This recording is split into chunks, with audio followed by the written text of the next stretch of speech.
Hi, I'm Reverend Tom Kearns, and welcome to 333 Magic 9, where the tarot cards and the astrology stars come together to help you.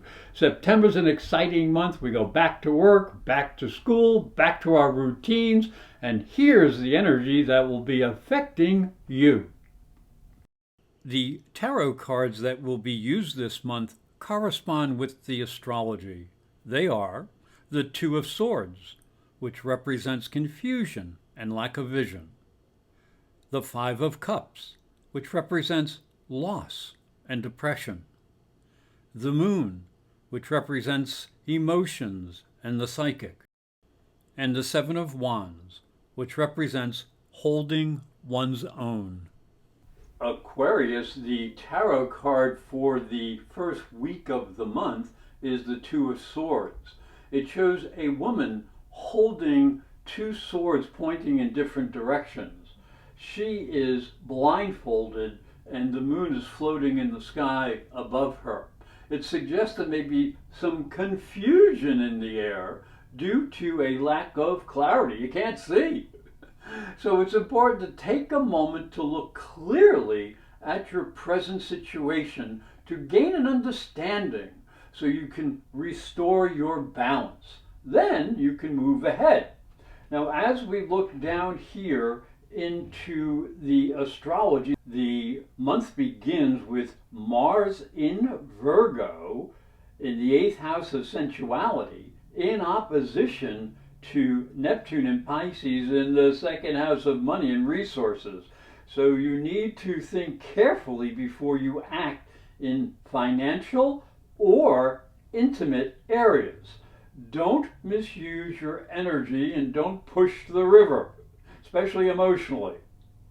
But there will be a Mercury trine to Saturn that will happen on the 4th, and this will connect your 9th house to your 1st house of personality. This can help clarify your personal goals so you understand what you need to do to get ahead. But the week will end on a square between Venus in the 9th house and Pluto in the 12th house on the 5th. And this really warns you not to be agitated by your personal fears or differences that other people are exposing or talking about. So just control yourself here. As we move into the second week, the tarot card is the Five of Cups. It shows a man who's looking downward very despondently, and he's not seeing the future. All he sees is these 3 empty cups. But he's also not seeing the 2 full ones back here. So there may be something troubling you deep inside on an emotional level. You may be feeling a loss or a personal disappointment.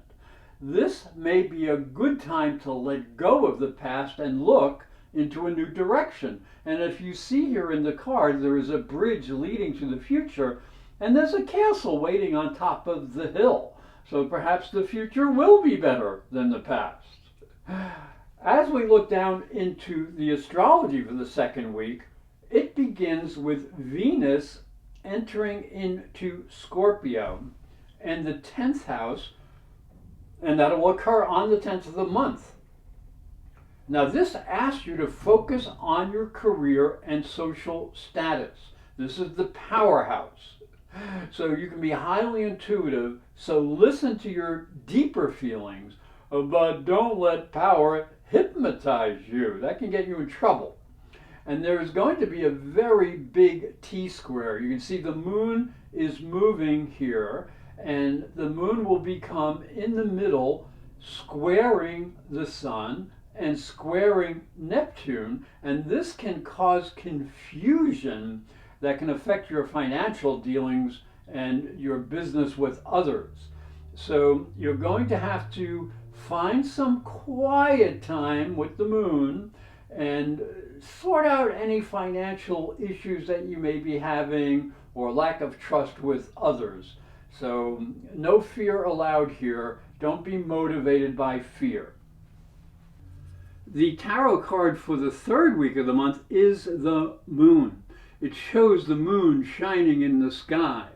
And there's a dog and a wolf, and of course they're howling at the moon. And there's a crayfish exiting the water. So this suggests that there's a lot of psychic and emotional energy affecting you on a very deep psychic and emotional subconscious level.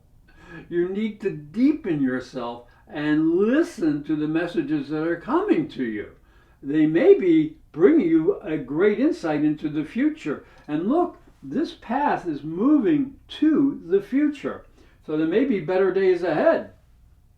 Now, as we look down into the astrology, the third week is disrupted by a Venus Saturn square. So there's Venus, and she is squared Saturn, and just challenges you to be careful with intimate information, especially in the career area.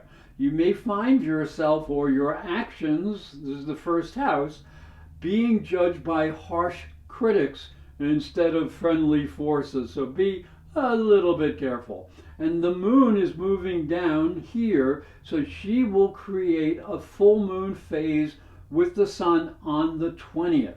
And this suggests you spend some time alone so you can recharge your psychic and your personal boundaries.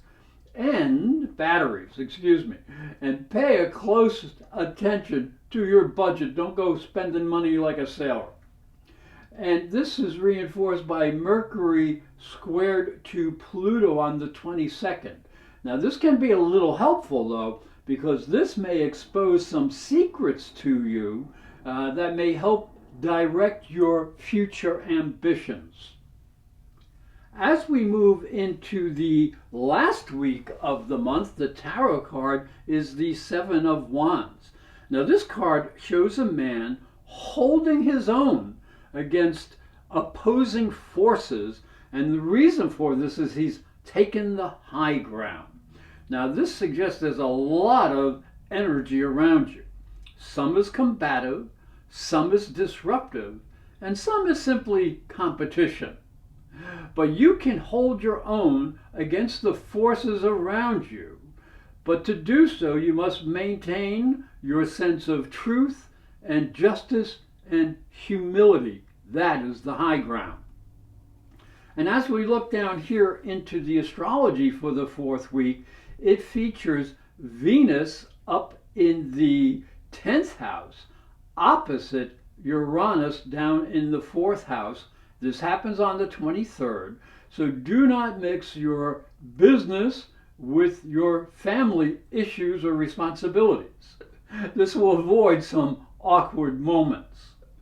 And then Mars here will trine Saturn, and this can help heal any understandings, but you do need to still maintain awareness because Mercury will be going retrograde on the 27th in your 9th house of beliefs. So anything you say or think even may be misunderstood.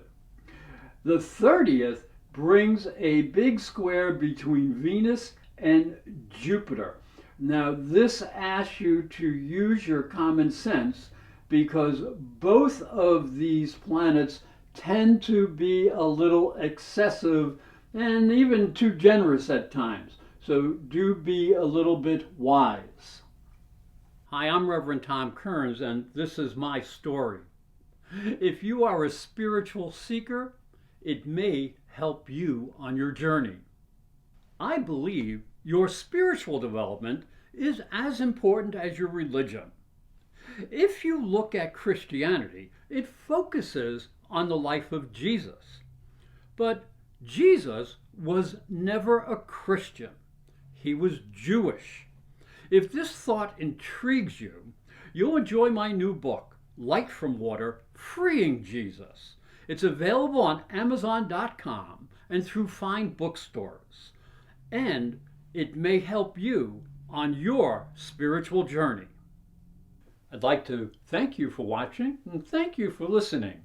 Remember to subscribe because these videos are free and hit the little bell for notifications. And for a special offer, visit my website, internetpsychicreadings.com. I hope you will like this video and also press the little bell for notifications when my new videos come out.